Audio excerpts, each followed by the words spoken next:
Hello, and thank you for joining us today for this international fireside chat. So it's been described as a chat on the effects of COVID-19 and much, much more. And when we say COVID-19, we actually mean taking the learnings from that and going beyond it. We don't need to rehash what's been going on the last few months. We all know what's been going on there. Before we introduce the speakers today, well, they don't really need an introduction, but just in case you don't know who these rock stars are, just to share with you, you're on mute, but you're not muted. So please feel free to interact. You have the chat function at the bottom of the screen. You also have the Q&A button. Now, sometimes the chat can get pretty filled up with people chatting away, as you'd expect. That's what it's for. So if you have a specific question that you would like any one of the guys to answer, then please put it in the Q&A, and then we'll do our best to get that asked live. See some chat coming in now. Brilliant. Hi, Sam. How you doing? Good to see you with us today. Thank you very much. So yeah, please feel free to interact and ask questions as we go along. So joining me today are three rock stars of the accounting profession. As I said, just in case you're not familiar with who they are, first and foremost, we have with us Steph Hines. Steph, would you just give a very brief intro to you? Hi everyone, I'm one of the Aussies on the call today. So I run a small accounting business in Newcastle in Australia. Thank you, Steph. Very modest intro. We'll come back to that later. Also, Nick Sinclair, would you mind just a little brief introduction? Thank you for joining us today. So I'm the other Aussie, so that makes it easy. So Nick Sinclair, TOA Global. So we provide accounting and bookkeeping firms with full-time dedicated employees. Brilliant. Thank you very much, Nick. And Ainsley Damery, do you mind just give a brief intro to you as well? Well, I'm actually not a Pommy, despite what people think. I'm actually Irish, so I can bring another international flavor to the theme here. So I'm the CEO of Clarity. I am still a chartered accountant, possibly a reformed accountant, and now head up the team here at Clarity, delivering a global business advisory solution incorporating process and tech to enable firms to actually smash business advisory and deliver to 100% of their clients. Brilliant. Thank you very much, Ains. And for any of you who are wondering who's this guy asking the questions, I'm Steve Brigginshaw. I'm a chartered accountant, been in the profession 20 plus years, started, built and sold my own accounting firm and co-founded Clarity with Ainsley. So, right, that's over with. Let's jump in. Let's pick up from where we are now with COVID. So, Steph, I'd like to jump to you first, if that's okay. Unfortunately, earlier this year, you had to cut short your year-long traveling around Australia because of COVID-19. So now that you're back, what do the team think? Are they pleased that you're around to help them out? I don't think so. For those of you who don't know, we'd set out on a random trip around Australia in a camper trailer and were stuck on an olive farm in a camper trailer living for 10 weeks because we couldn't get out of Western Australia. So finally, we actually decided, let's go home. And part of coming home was, all right, we'll go back to work and see what we can do to help everybody out. So I think the team are generally a little bit excited that we're here helping, but also annoyed because obviously we then come in and annoy them with all of this extra that we would like to do as well. So it is fun to be back though. Good. Well, a double-edged sword maybe there. It's good to have you back. And so with regards to the way that your firm works, your firm's a little bit different from my understanding anyway. You know, you're renowned for the way that you set things up, your use of technology and how well your firm is run. So if you like, it's more of a corporation, more of a proper business, if you want to call it that, rather than a typical accounting firm. So what work have your team been doing, because you've got that setup? How have they been getting on? Well, first of all, obviously there was no change for the team in terms of what they needed to do when we said pack up and everyone go home. So my partner, Bo, is our operations guy. He's not an accountant. He's a tech guy by trade. So he literally just said to the team, go home tomorrow, download this app on your phone. That's the only new thing you need to do and you're good to go. And so obviously, psychologically wise, it's a big difference working in and an environment and an office to going home, to work at home. So we tried to continue to do a lot of those things that we would normally do. And again, have tried to pick those things up now that everyone is back in the office, which I know there's been a lot of debate about whether people need to be back in offices, whether they like to. Our team was very clear they wanted to come back to the office. So I think for us, we still do, and it's really important for accountants to understand, we still do compliance, right? And it's so important. And now more than ever, compliance and having everything up to date is, you know, something that has to be done, because that's what generates the cash flow for small businesses. So we've obviously jumped in and tried to do that as quick as we possibly could to get the money flowing in for them. But we're also noticing at the moment a lot of clients have actually become really excited about their own businesses and being able to mould. So more than ever, Bo is really busy doing technology implementations for our clients because they want to be able to work remotely, to grow and do whatever they need to. And they understand the importance, I think, more than ever, of having a good tech stack behind them to continue that on. So we've always done that. It's always been a core part of our services set, but we're more busy doing that at the moment than we have been previously. Simple things like clients wanting even better rostering systems, better use of payroll systems. So, you know, upgrading people from using Xero Payroll to using Employment Hero or Tandra, or those things. So it's actually quite exciting for us from a business standpoint, because we get to do the fun cash flow, you know, helping people at the moment. What do you need to do? How are you going to survive? Which is core to accounting, but we've also had some fun doing the extras to make life easier for clients as well. And as you said, that you've typically done that type of work anyway before, but if you take a step back and look outside your firm for a moment, do you think, do you see more of that happening because of the effects of COVID-19, or do you think it's just business as usual? No, it's definitely not business as usual. I think small business in Australia have always been quite entrepreneurial and able to adapt and change to whatever is thrown at them. And it's so exciting to see small businesses really changing everything about their business to not only survive in this scenario, but actually thrive. And as accountants, you know, we are there to help them in whatever flavour you as an accountant are interested in. For us, we actually love tech as well. So it's easy and kind of fits with us to help in that scenario plan. But we're seeing a lot of, you know, friends in the industry as well who are accountants be quite busy helping their clients with literally everything, right? Just opening up those discussions, being a psychologist, clearly not trained, but, you know, being a psychologist at some point in time, chatting to people about educating their kids at home and juggling work, and, you know, those things that personally I have no experience with, but you're having more conversations with clients than ever, which means it's easier as well to pick out their pain points and work out how you can help them. Fantastic. I mean, and we'll certainly come on to more of the advisory element later on as we go through the discussion. But I think that's so important, that working closer together and then a real partnership, being that real trusted advisor, you know, that gets banded around a lot. I think that's fantastic. So, and a great opportunity for accounting firms to help their clients. That's brilliant. Thank you, Steph. Nick, I just wanted to bring you in with you have a very unique perspective of things. You have, you know, the way that TOA works, you have accounting firms all over the world, in North America, Australia, UK. There's probably more that you can tell me. But from that experience of working with all of those accountants and all of those businesses and having a global business yourself, how are you finding that businesses are doing at the moment? It's an interesting one. I mean, I've got two perspectives, which I'll give you. One is our clients. And we've got clients across 9 countries, I think, predominantly America, Canada, Australia, New Zealand.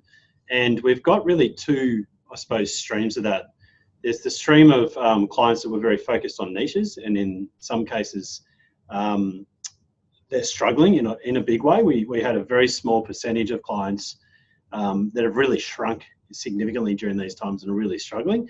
We've got a lot that are in a holding pattern, and then we've got a bunch that are absolutely thriving. I mean, to give you some perspective, since we last caught up, we had one of our busiest months in history last month. And that was with existing clients putting on additional resources because of how busy they are, as well as new clients that have realised that they're too buried in the weeds and they need a team to do that. So for us, we've seen that flow-on effect, but we're running a two-speed economy. That's how it is here. But then obviously in the Philippines, we're still in, work from home. In a lot of cases, we've only got 25% of our workforce in the work. But the thing that's really interesting is I've been running webinars predominantly for the US, and I've probably spoken to over 4,000 accounting firms during that time. I had one this morning where I had 300 firms on it, and we ask this one question every time. Have you grown during COVID by 1 to 20% or 21% plus? Have you shrunk by 1 to 20% or 21 plus? And it's extremely interesting that it has been consistent the whole time. 50% have grown while 50% have shrunk. And there's, the more we research why, there is common trends that good firms are doing, and there's common trends on why some are dropping. And I had one client who was very niche, very focused. He lost a significant amount of revenue, but he's been able to pivot into new niches and pick up more than what he lost. And we're talking almost 7 figures that he lost, but he's been able to equally pivot and pick it up. So it's actually, it's very interesting that why are some firms really thriving through these times? And thriving doesn't necessarily mean making more money. They're getting through it. They're still increasing and growing like they normally would, while others are really struggling. I think the common thing across all of them is everyone's extremely busy. Everyone's there to support their clients. Everyone's, like Steph said, turned into a counsellor. I mean, we've turned into counselling our clients, which are accounting firms. So a large amount of what we're doing is counselling them, and they're counselling their clients. But I think, take that aside, what are the firms doing that are doing really well versus the ones that are not? And I think there's some common threads and themes around that. Would you care to elaborate, Nick, just in terms of the things that you've seen that are contributing towards that? Well, Ainsley and I had a Facebook Live about this about a month ago, I think it was, and the themes haven't really changed too much through that. It's really around the ones that are communicating really, really effectively with the clients. The ones that are able to, and I had a podcast interview with a client this morning that have grown through these times. And I said, what's one of the things that's helped you to do that? And he said, we realized early on that we couldn't serve everyone one-on-one. So what we did is we started running, and they run in a few verticals. We started running on a daily basis, different webinars and Zoom chats where they could come in and would answer in bulk and in group on every day. So we'll do this niche on Mondays and Thursdays. We'll do this niche on Tuesday and Fridays. And they started to productize their advice as group advice. One of our clients in America he partnered with Tony Robbins, and they had over 12,000 people go into a group coaching program during this time where they were able to help them. So his business has almost tripled. So I think where they've been able to pivot and go, all right, we can't deliver and serve one-on-one in every case, particularly when new legislation's announced. How do we get that out and really serve our clients immediately? And how do we do it in a way that's effective and efficient? I think that clients have got global teams have definitely been able to and process and system right, where their team is still producing in the background while the client-facing people are able to actually be there to serve their clients. So the business continues to operate without the need of, I think what's happened is a lot of businesses that are not set up with their workflow properly, with the right people doing the right work at the right cost with the right technology, are really struggling because now they're not able to produce the work because they're having to talk to clients and try and produce the work. So I think that there's common themes with, the firms that have charging monthly have been able to continue to do that, as opposed to ones. I had a client a couple of weeks ago saying, look, we're just bulking it to whip, and we'll slap them in the face in a couple of months when we can, but at the moment we don't want to. And I've had other clients that are on that monthly fees, and I know Steph's probably got an opinion on this, where they've been able to go, you know what, we're just going to serve you during these times. You already pay us month to month. We know we're doing additional work. It swings and roundabouts. We're just here to serve. We're here to add more value. We're here to help you grow through these difficult times. So yeah, it's common themes. And it's interesting, just to come back to Steph, thank you, Nick, for sharing that. There was a couple of questions I would like to ask you a little bit more detail on what you're seeing. But Steph, with Nick, what Nick just mentioned, I know that you and I have spoken about that in terms of, you were just there to help your clients in their hour of need. You were there and you just did it and got on with it. There was no extra price that they paid for doing that. And I know that last time we spoke, you had your renewals up with your clients. So how did that go? Like, I think I know the answer, but just to share, but how clients are reacting to all of this help. How did the renewals go with all of your clients? Absolutely fantastic. I mean, I think today we have one left outstanding, and it's the 9th of July. And normally, by mid-July, we're still chasing down the last 5 or 10. So we noticed a massive upswing that we had a few clients literally sign their New Year engagement within a minute. And I was like, please get a life, get off your emails. You don't need to be doing that so quickly. But the appreciation for actually just saying, look, we understand there is a lot of work here. And one thing that we did, and I think is very important, is we actually told clients that we had done an enormous amount of additional work. And we told them that we were doing it for them for free as part of their package, because we wanted to be their partner and we wanted to ensure that their business was there at the end. And that's the reality and the simplicity of it. We know that we want clients and we want to partner with them for, the next 20 years until we're ready to retire. And so this was our bit to be able to give back and say, look, you know what? We value that partnership, but we actually told people. And so that's made a big difference for us from a re-engagement perspective, again, for this next year.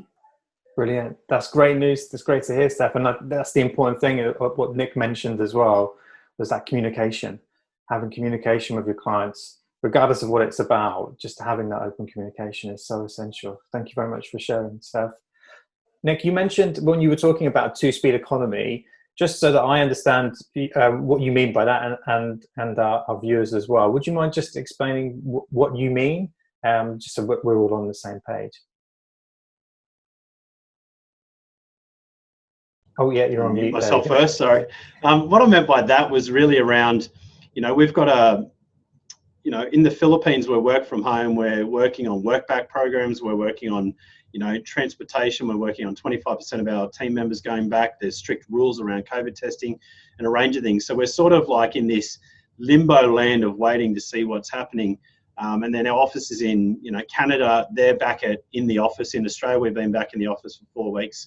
San Diego's weeks away before getting back in the office. So it's somewhat still stagnant, and we don't know because it's out of our control. But then on the other hand, like I said, last month we had one of our busiest months ever.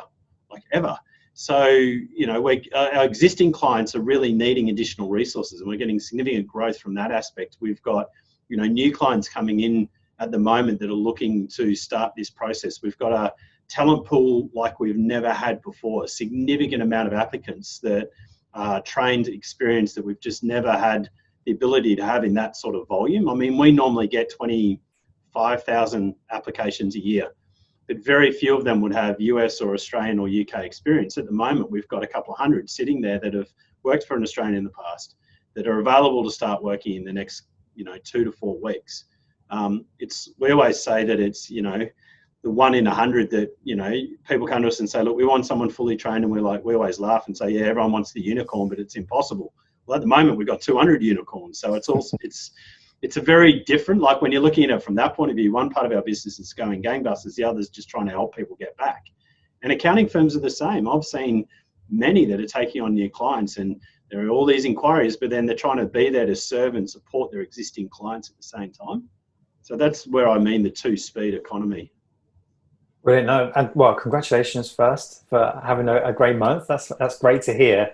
But it's an interesting point. I suppose it's something that brings us back to what you said about the 50-50 as well. Do you see that as like a zero-sum game in a way? Because the economies aren't growing at the moment. We can see that clearly. But 50% of accountants are growing and 50% are shrinking. So is it just a case that they're taking each other's clients type thing, or is it the fact that we're seeing the actual clients wanting more proactive help? Because they're still very traditional. In the UK, as an example, what we've seen is that very traditional, three camps effectively, very traditional firms over this side have literally shut up shop. We've had some horror stories with regards to that, in terms that they've put autoresponders on, put voicemail on, furloughed everybody and said, that thanks very much, we'll see you at next year type thing. Not that I have a business to go back to. So we're seeing that from one end. Then there's people in the middle who are what we would call a typical accounting firm, where they have do the traditional compliance, but they probably serve about 20% of their client base delivering advisory. But then the other 80% don't get anything, unfortunately.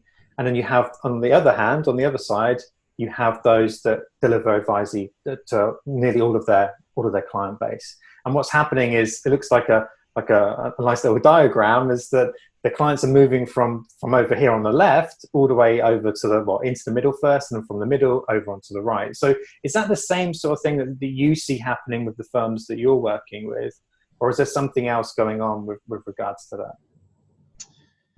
It is a tough one. I think it comes back to a lot of I suppose, how the firm is set up. I definitely think that firms that have got their workflow and have had the ability, like managing their workflow so they can still deliver the outputs. Like, I mean, we're coming into tax season in Australia. We still need to do the returns, whether they're delayed and it's next year, or whether, I mean, the US is the same. They've had extension after extension, but they're still due. And the work still needs to be done. And for a lot of these loans and government grants, you need to have this all up to date. So you need the work done. And guess what? You got to get someone to do it. So I think we're seeing the firms that are set up properly, where the partners and the owners and the senior staff are able to serve their clients and spend the time and invest it, which is what I truly believe advisory. I mean, I learned a lot from Ainsley when he was on our roadshow, and the different levels of advisory, but they're there to serve their clients. And now they're just serving by saying, we're going to help you with the COVID. That's the product. They're not actually selling anything, because they're just serving at the moment. But the firms that are not set up to actually have the right people doing the right work, where the partners are stuck behind computers 9 hours a day doing returns or reviewing returns, or they don't have enough people doing the proper type of work, I think they're the ones that are probably struggling. And I think that's certainly what we've seen in the evidence of data that we've got. And I know that Steph's probably got, a lot of opinions on this, from what how she runs her firm, because it is one of, I truly believe it is one of the better ones in the country, if not globally. And I think, she also has a great amount of access to other accountants in the industry. Yeah, so it's more a case of how the firm's set up and how it's working. That's a really interesting point. And I think it was interesting as well, you mentioned one of your clients, I think it's one of your firms, you said, who has a niche, which isn't doing very well at the moment, but they've pivoted. And that's a buzzword that we've had for the last few months, but it is so important that they pivoted into new niches. So it just goes to show that if you have the right mindset and put it to action, you can still have a good business, even with what's going on right now. Can I add a point to that, though? I think that the really good businesses do really well. And last time we spoke, I know Steph said something about some of her clients that are in hospitality that are really, most people are struggling, but some are thriving. And I spoke to my personal trainer and I said, how have you been? I go to him twice a week. He said, Nick, I've never been booked out this much. And he trains in a gym. And he said, all the people that I know that are at the top of the industry and are the most respected, we have all never been busier. The average Joe that's just, not that great, to be honest, he's the one that's been flushed out. So I think it's a cleansing of every sort of vertical. Is the good ones are thriving. The ones that can hang on will hang on, and the ones that have really been able to run blind or fudge their way through when it's a good market, they're the ones, unfortunately, that are getting cleansed out. Yeah. So yeah, it makes sense from a compliance and advisory perspective in the accounting profession, as well as how the firm's set up. Well, that brings me to a question to ask you with regards to how important compliance and advisory actually is following COVID-19. Has the approach to compliance and advisory changed? So we're talking about from a UK perspective and maybe a global perspective. In your eyes, has that actually changed those? So we're talking about it being an opportunity. Has it actually changed? Good question. I would answer, and coming from my practice perspective, I'd say it hasn't changed a blind bit, because everything that clients are looking for at the moment is things that they've been looking for the last 5, 10, 15 plus years. So, I mean, I keep saying it's in a perfect advisory storm at the moment. That said, what Steph was saying about compliance, it bloody well does need to be done, and it needs to be done well and up to date and right, because clearly everything comes from that base. But let's talk about a little bit about mindset first of all. Before sorry, I'm Irish, guys, so I'm going to ramble lots, and they're going to have to bring me back in and reel me back in. So here we go. From a mindset perspective, right? Accountants typically have always looked historic. So we're not just talking about financial statements and numbers. You know, when I started at KPMG, it was like, here's last year's audit file. Don't bother me. Just follow it, copy it, do what was done in the past. And I think that just is ingrained within the profession. We just look to the past, and we have that mindset that looks backwards. And so I think that is just purely a shift in looking forward. And that is taking a different viewpoint. It's not accepting the status quo. It's about making things better. And I think when we're in accounts mode and we're prepping accounts and looking at accounts, we tend to look backwards, and we forget that actually, can we just ask what if, what if, what if? Now, everything that clients have been asking for at the moment, which is help with cost control, break-even analysis, help with understanding their numbers, plans to get projections done so that you can apply for government loans, all the help, the advice, survive to thrive, can I stay in business? What can I do here? If I pivot, what does that look like? Everything that they're asking for is what they've probably needed from us all along. So I'd say accountants are coming to the fore at the moment. Business owners, it's a great time, I think, for an accountant, because business owners are really realizing that accountants are the front line. We are the heroes, and I can see a hero image in the background there. So accountants are the heroes for small business. And I think business owners have finally realized that that's the case. And so it's a great, I think, time for accountants to be able to say, we're here to help. It's understanding the needs of the client, and that's what Nick was talking about. It's not about just, this is what we do. It's, what do you need help with? How can we help you? And you'll find that everything a small business owner is looking for help for, which is help with understanding their numbers, help with understanding cash, the difference between profit and cash, and how to access the right cash at the right price at the right time, and help with planning, is stuff that accountants are eminently capable of dealing with. I've had years of training and inherent skill sets to be able to deliver. So I think this is just about doing what's right and delivering. And we've always talked, and I talked with Nick on the road shows down in, so it's probably not down, you guys would be probably cross at least for saying down in Australia. It's probably over to Australia. We were talking about the move from it's not, compliance isn't dead, and it's about not move from compliance to advisory. It's how do we combine compliance and advisory? Well, I think in a way, a lot of that's kind of hooey, because really small business owners desperately need help. They need our help, and we need to be there to deliver it. So I think it's just a question of doing the right thing. So no, I don't think there should have been a shift. For some, there might be a shift, but in reality, you've got fantastic firms that we've seen here, Steph, for example, that actually understand the client proposition and are smashing it.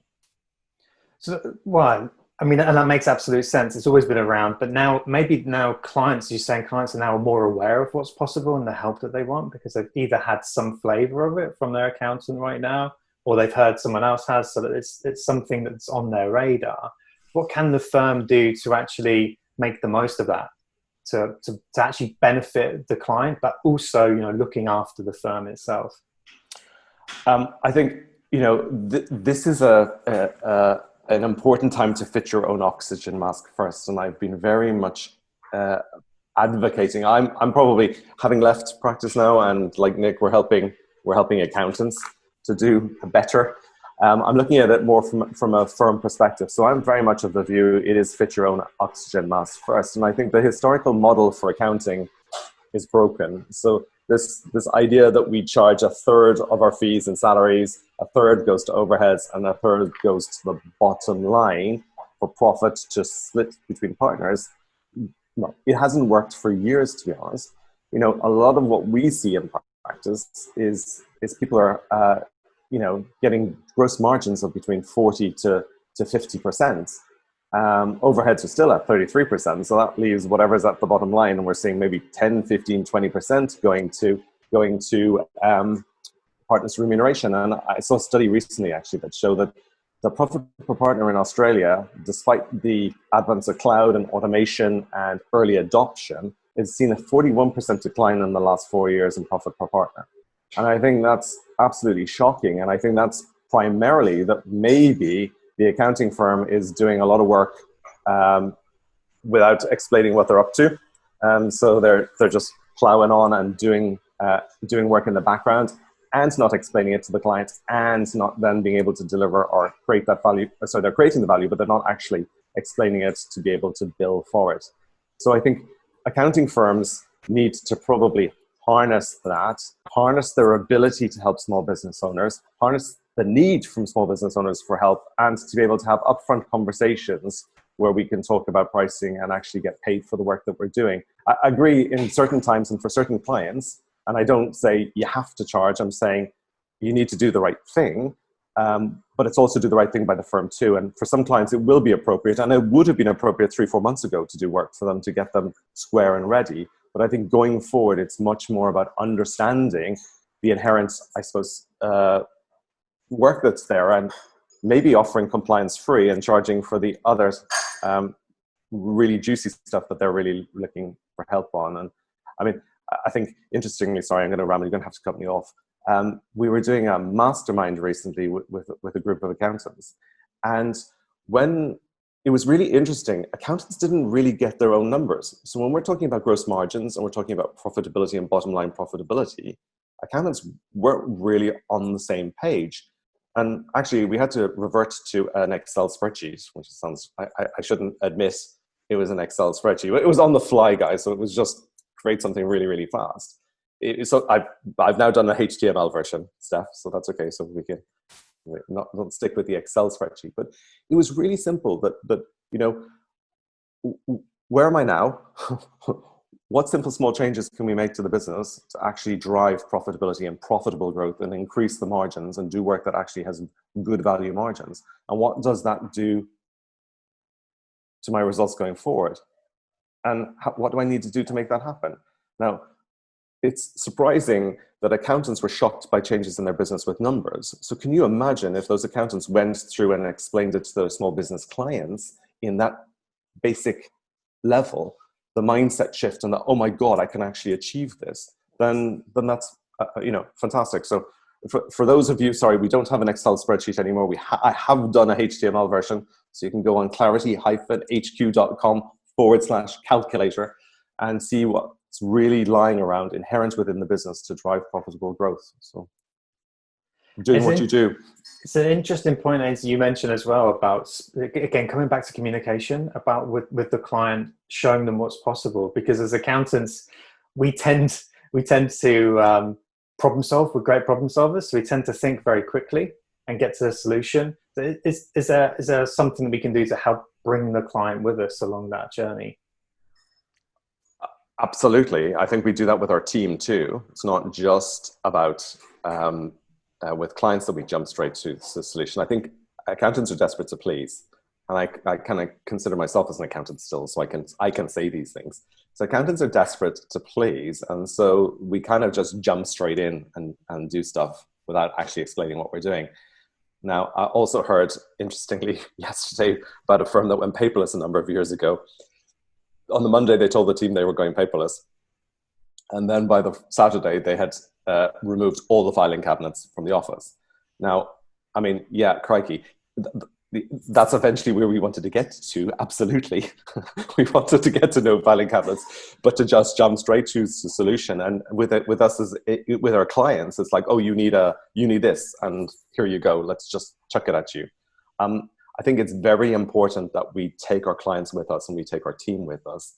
We explain the purpose, we explain where we're going, we create milestones, we create little bite-sized chunks along the way and not just jump straight in. So I think it is critical that we visually demonstrate to our clients and to our team.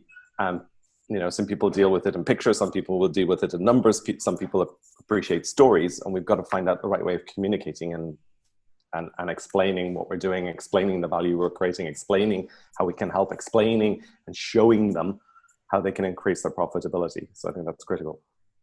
Thank you, Alex. Thank you very much. Well, you're talking about adding value. Let's come back to what business advisory actually is, because people tend to have different views. Nick, I'll jump in with you just to get your 2 pence here, 2 cents on what is it? How would you describe business advisory?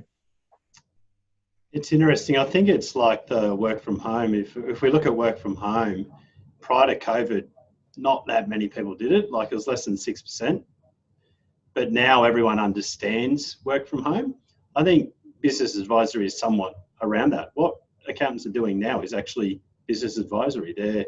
They're consulting, counselling, coaching their clients. They're doing cash flows. They're doing, modelling. They're talking about how do we survive and get through it? What are the key numbers and what are the drivers? What can you do? To me, advisory is, compliance is pretty simple. It's what the government make you do. Advisory is, in my eyes, is a lot of everything else. It's actually helping the business owner to grow and flourish, and whatever that means for the business owner. So that's my simple take on it. That's how, when I had my accounting firm, we approached it. It was simply the stuff that we have to do from a government is what we have to do. We don't really add value doing that. I mean, anyone can do that, but where we add value is by helping the small business community grow and design whatever the business is that they want it to be, whether that's working 3 days a week, whether that's empire building and being a $500 million business, whatever it is. So I think, when I look at it, our accounting at the moment, like for our business, we have, 5 accountants globally. In every country we have an accountant. And I challenged our CFO. I said, the value that they can provide to us is advice. We will pay them to do the stuff that they have to lodge, but we have to do that. We don't have a choice. We're not going to choose an accountant because they can do that, because we could go to everyone and we could price shop. What we're going to do is choose the one that understands our business, understands our goals, and can help us in that aspect of where we're operating in the world with that. And I think that's the simplest way that I approach it now. And when I did have my practice, we were pretty similar. Yeah, and it's a good point. It's looking at what the client wants. That's very, very interesting from that perspective. Steph, how would you describe it?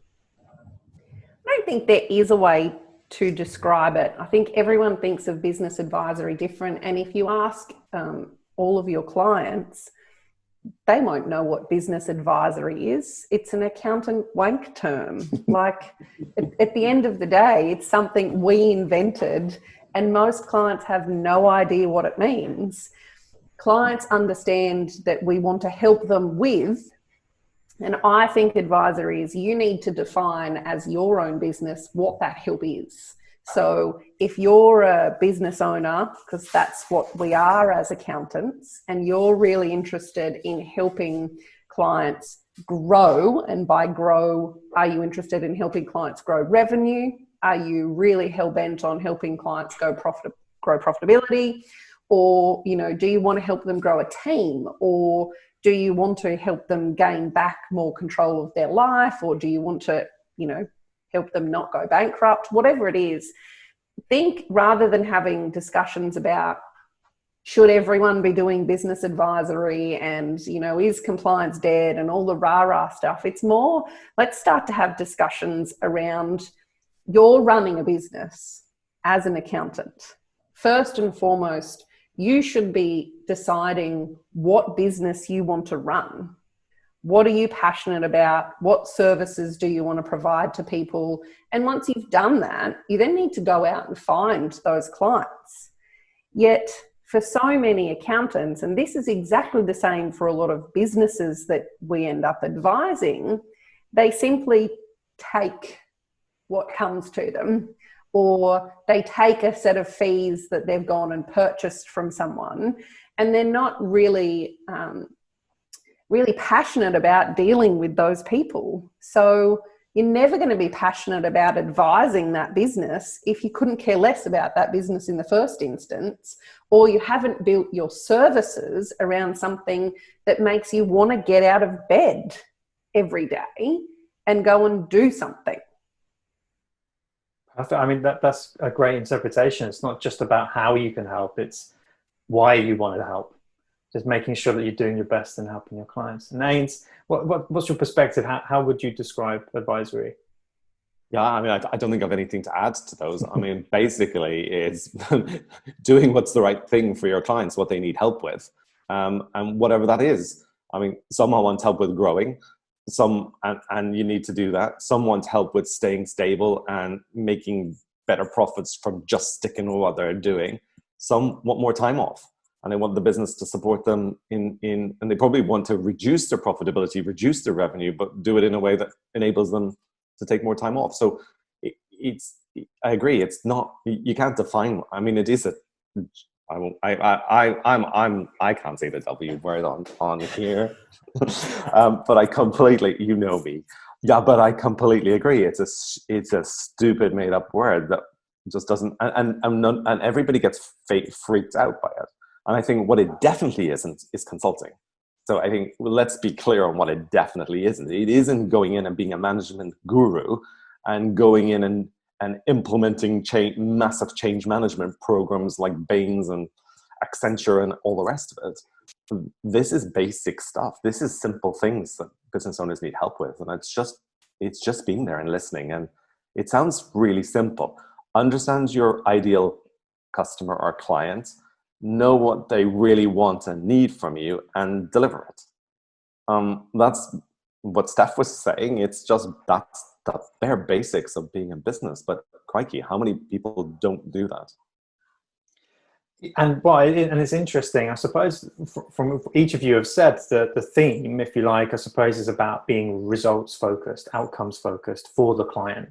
So it's looking at helping them achieve their goals. So as you said, whether that's increased profit, whether that's getting more time out of the business, whether that's increased revenue, whatever it would be, it seems, that's the common thread between the three of you. So I think that's really important just to highlight helping the clients achieve their goals. I think that's what you said, Nick, as well, in terms of when you chose your accountant to work with you guys, with TOA, that it was about helping you, understanding your business and helping you achieve your goals, which is interesting. So we've seen surveys conducted in the UK and the US talking about what clients actually want from their accountant.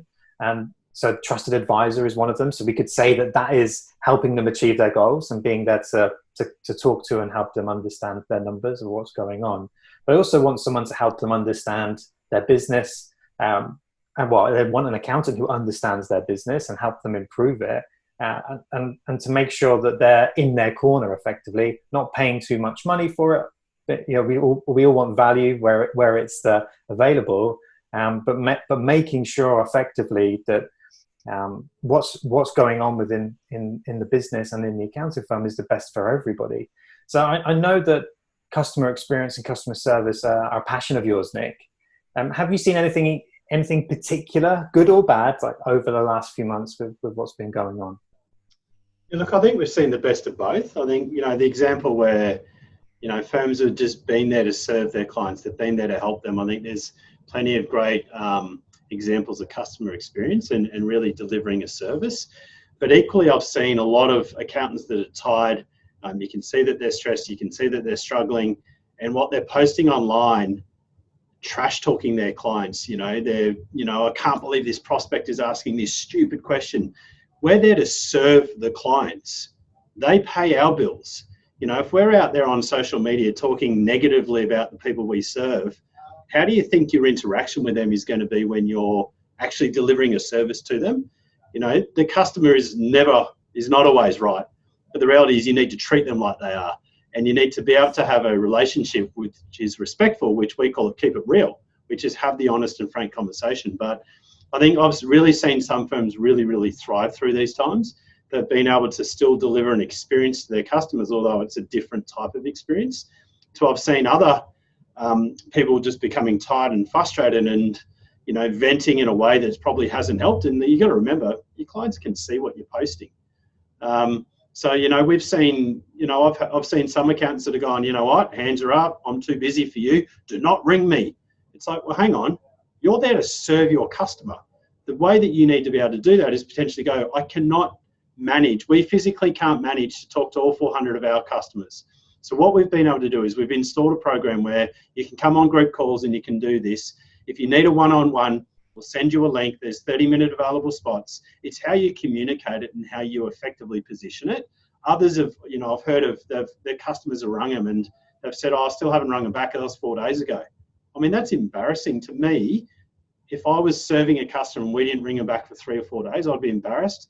I would make certain that I fix that process, and I would significantly reprimand that team member to install the fact that our value is to deliver service to the people that pay us. That's what our role is. So I think that there's plenty of stories that are really great. Unfortunately, there is some challenges with some, but I think that's, in some cases I'm empathetic because I'm like, well, they're under the pump, they're under the stress, they're under-resourced, they don't really have their business set up right, so they're struggling. And the way that they're venting is, they're just having a vent. They need someone to vent to, but that's unfortunately been taken in the wrong way. And they're, I've always said to all of our team is you never disrespect a client no matter how big or small they are, particularly the small ones, because they are the ones that in the future will be the big ones. But you see a lot of firms that are like, no, not good enough, not big enough, don't pay me enough. What happens when they do become? I mean, Nike was a prime example. I've recently read Shoe Dog, Phil Knight's book, amazing book. They were living day to day. And then suddenly they became, billion-dollar company and he's worth however many billion. I think that the customer experience, I think good firms are really shown and showing how well they can handle these things, and they're there to serve their customers. And then I think there's equally the people that are, in it for themselves, their lifestyle, and it's a lifestyle business and their lifestyle is more important than the people that they're serving. Yeah, and it's interesting. I suppose what you're saying as well is like as a mindset shift that needs to happen for some of the firms that aren't quite there, and the other firms already have, is that instead of it being transactional, it's one more of service. Would you say that that's sort of the mindset shift that needs to happen there? Yeah, no, definitely. I think, and I think that some people, in fairness, we're all been busy, so we're not able to always deliver a great experience. But I see so many accounting firms when they build their process and systems, it's built for them, not for their client.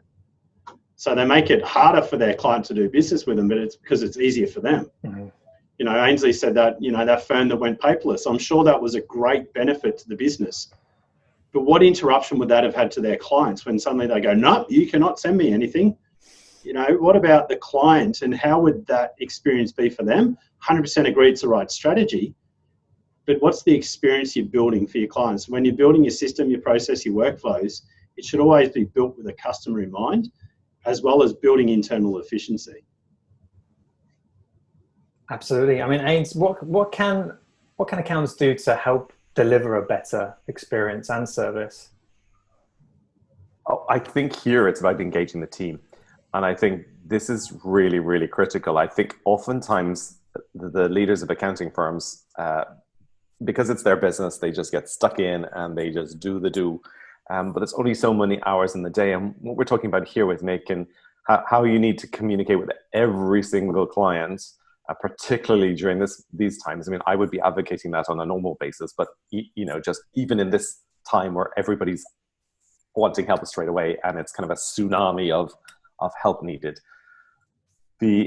Other than doing webinars, which are the correct thing to do, and to do group sessions, and absolutely those are the right things to do to get messages out en masse, but then to deal with the specific queries and to be able to help, as Nick is saying, with those one-to-ones that will inevitably then follow, but we can keep those more compact if we've dealt with the big mass bulk communication from a webinar or group sessions. Then it's about engaging the team.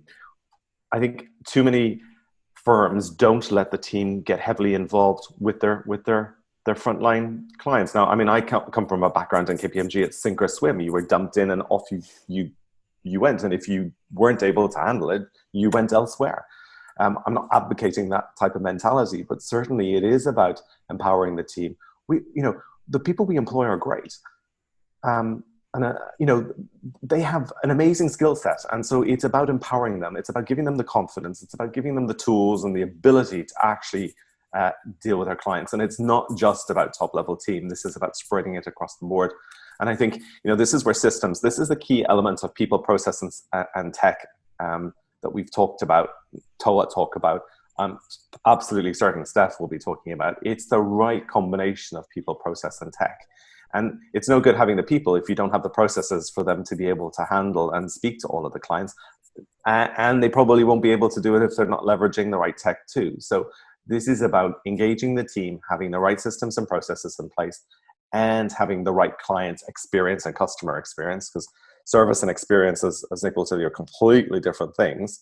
And so it's all very well having a service line and focusing on service, but it's the experience is the real end point. It's how they feel, and how you make them feel is critical, and the processes needs to be aligned to that experience. So I think people, process, tech is critical. I think when we look at it from an accounting perspective, right, so internally it's people, process, and tech, but when we're looking at it externally, clients have got to be at the forefront. So I think, in that stage, it's got to be people, process, clients. Tech needs to fit in within the process box if we want to go with three things. And certainly that's what we've worked heavily on from a Thrive perspective. So, how to make the firm thrive is a combination of those three areas, and being really, really strong in those areas. And Steph, Ainsley touched upon it, and so did Nick, in terms of team. So you've just finished year end in Australia. You've got tax season about to kick in. Goodness me, the team are under the cosh right now after what's just happened. You've got no normally it would be a lull from what I understand. I don't think maybe you've got that now. So, well, first, how are your team coping? How are they doing? And second, do you have any suggestions for other firms to help them with their team to be able to manage what's going on right now? I think the first thing is it's really important to check in with everyone in the team regularly, because we have a very extroverted team, and so they hated working from home, right? It was really bad for them. But even now, life for everyone is different. Right? They can't necessarily do the socializing or whatever it is. So my first piece of advice is make sure you're checking in with the team. Make sure you understand who's doing really well themselves mentally versus who's not.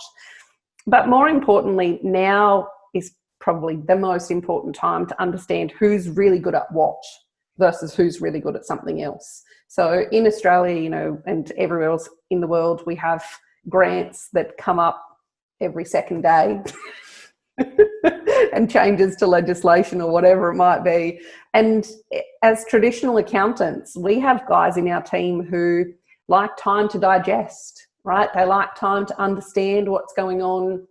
And you've got in Australia a Prime Minister who's like, we're good to go. Here's our grant. Off you go. Get it done. So clients are wanting that information and answers. And it's, I think, just about identifying who's really good in those situations versus who needs a few more days to process what's going on. And so we've actually found our admin team, who, let's face it, don't really do admin because we don't really have admin much in the accounting business anymore. They're the ones who've thrived in doing all of the New South Wales government grants, as an example, in our business. None of the accountants have touched that at all. The guys built a reporting zero that literally could be the 2-week periods for the New South Wales grant. They checked it over and said, yes, that client's good to go. And it was basically the girls in our office who were calling everybody going, right, we're walking you through this process. Let's get that done. And I think oftentimes we forget about the talent that we all have in our teams. So the more you know your people, the more you know how to get the best out of them for themselves as well as the business, the easier it becomes. Yeah, absolutely. Well, you touched upon thriving, not just the team, the firm itself, but not just the team, but the clients as well. It's having that triple win situation, I suppose, isn't it? That everybody's thriving together and nobody gets left behind. But Ains, before we wrap up, there's one last question I just wanted to ask you. So I know how passionate you are about all clients getting some advice, took from that Thrive theme, from the firm's perspective and from the clients and team's perspective. But generally, people, I think, from what I understand, it's the top 20% of clients in most accounting firms that actually get some advice, whatever you want to call it, business advisory, support services. It's the top 20% that gets that. And that's typically delivered by like the top echelons of the accounting firm. So how does a firm go from that to being able to deliver an element of advisory? Let's call it advisory because we know what it means. How do they go to deliver advisory to all of their clients? But they need clarity, obviously. I think in simple terms, we need to, look, this isn't difficult. The clients want help. They want to pay for help. They're paying mentors, coaches, entrepreneurial organizations. I think oftentimes accountants say to us, oh, I'm not sure, my clients don't like paying my fees as it is, and they're not going to want to pay for business advisory, business support, business whatever help we want to call it. I think the reality is, yes, they do. They just need to understand the value. And I think we can show them the value that we can create. We can show them how we can help them. We can actually bring it down to brass tacks and show them very simply with numbers how they can make a change in their business. We can show them what that's going to do to their bottom line, and we can show them what we can do to help them get there. So it's really not difficult. It is about proper process, people, and tech, as I've said. And you know, this is a partnership. And Steph talked about partnerships earlier. It's got to be win-win-win. Like any partnership where somebody's losing, it's not a partnership, and it's not going to be for the long term. So, you know, we need to just actually engage the team, have the right systems and processes, and use the right technology to be able to leverage that. You know, I mean, we've created a success factor quiz where firms can go in and actually identify in each of these areas where they're really strong and where they're weak and where they could make improvements. And that is, I've put it in the chat box because it's a URL that I think I wasn't going to be able to say that easily online, so it's in the chat box. But effectively, you can go in and see where the weak points are and where you need to focus on. But I think there's so many people here that can help, and it's just about being open and you know, being open to that help and actually going out and doing it. I don't think it's very difficult. I think it's just getting stuff done. I'm sorry if that's not answered what I was. Well, no, it has in a way. To be honest, I think you're saying just get on with it. You know, the clients want it. We've just been discussing it for the last hour. The clients actually want this stuff. Just get on out there and do it. GSD and for Steph, I'll say just get shit done. Oh wow, you're right, Ainsley. Yeah, absolutely. And I suppose it's not tech for tech's sake. You know, there's so much tech out there. You need to be leveraging the right technology. I'm sure we could spend another hour talking about tech with what Steph's doing and with Nick and you at Ames as well. I suppose it's getting the tech to do the right heavy lifting to empower the team and to be able to deliver that type of service to the clients. So before we wrap up, we've got a few minutes left. Steph, is there anything that you think accountants should be asking small business clients at the moment to better help them, or to really understand what's going on? If there's any like takeaways that you would say, these are the questions that you need to be asking your clients right now. I'm a big fan of actually asking clients what their biggest pain point or problem, whatever your terminology, but what is your biggest pain point or problem that you have at the moment, and just letting them actually go through that as a process. 9 times out of 10, when I ask clients that question, I have no idea how to solve the problem. None. And guess what? They don't actually want me necessarily to solve the problem. I can help steer a conversation to something that's much more accounting and cash flow and in my confidence wheelhouse. But often clients just want to know that you're willing to listen and that you care. And I think now more than ever, being able to ask that question, saying to a client, you know, in Australia, do you actually have a plan for what's happening post JobKeeper? Do you understand what's going on with your numbers? And just asking them those base level questions is all we really need to do at this point, and then going through that process. Some clients will be all over it and they can tell you their numbers better than you. Other clients will need that education. So I think it's just having the confidence to ask questions of clients about how they're going, what their pain points are, what they understand and what they don't understand, and knowing that clients don't expect us to have the answer on the spot. That's a great point. Great questions, and absolutely great point, because I think, going back to what Ainsley was saying earlier, as accountants, because we're we're in tax and accounts, you know, we know that stuff because we've trained in it, or when it updates, we learn about it. So we know those questions, we know the answers to those questions, but we don't know the answers to the others. So I think that's definitely a mindset shift there as well. So great point. Ains, anything else you would add? You know, obviously from your time of working in practice, what would you say are any additional questions that accountants should be asking the client, or maybe even asking themselves at the moment? Yeah, I mean, I think it's like, what are you looking to achieve? What do you want? Why are you in business? What are your ambitions, hopes, and dreams? I think, you know, as accountants, we might be afraid to ask those sorts of questions because we think they're maybe a bit woolly or a bit woo-woo. But reality is we need to understand, and it does definitely position yourself differently when you actually care about the person that you're dealing with and want to know what they're looking to achieve, why they're doing it, what they want out of life.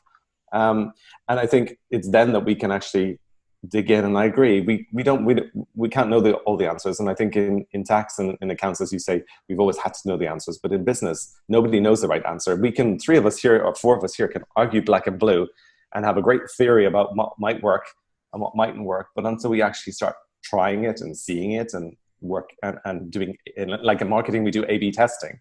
Why in business we have to do ABCD testing? It's about just taking action, making sure that the risks aren't crazy, but that you're actually, and you're able to pivot and switch if things aren't going great. But it's not about saying, yeah, it's just about doing it. So I would encourage people to ask their clients why they're in business, what they're looking to achieve, what they're aiming for. And I think, as Steph said earlier, in an earlier conversation, I think what do you need, how much revenue do you need to open your doors is probably a really simple, good question. Like, what do you need to do to just break even? Yeah, absolutely. And something that we can help them calculate as accountants, obviously. But no, great questions to ask. Absolutely. Nick, to wrap things up, is there any words of advice that you would give, in addition to accounting firms having an offshore team, naturally? Is there anything else that you would like to add?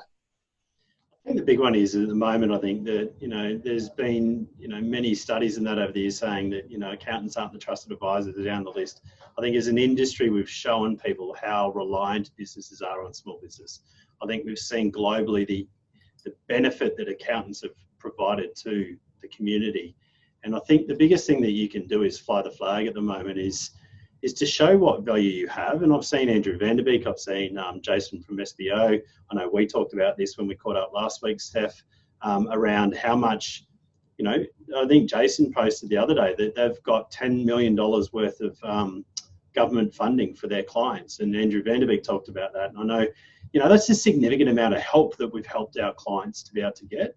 So I think it's really, flying that flag that we're here to support small businesses. We're here to help businesses try and get through these times. And this is the value that we truly have or provide. And I think that now is the best opportunity for us to do that, because when things get back to normal, accountants won't be at the top of the list. We'll go back down to, our natural place. I think now is, you don't need to be arrogant about it, but I think it's really about showing the true value and getting people to truly understand the impact that our advice and help can give them and has done for them during these times. Excellent. Very wise words, Nick. Thank you very much. Well, we're at the top of the hour, just over. Say thank you to you for joining us, and thank you very much for Steph, for Nick, and Ainsley for taking part today. And thank you to Amy in the background, who's been in the background on the chat. So appreciate that, Amy. Thank you very much. Just like to say thank you and have a good day ahead, wherever you are in the world. Have fun. Cheers. Bye-bye. Thanks, everyone. Bye. Bye.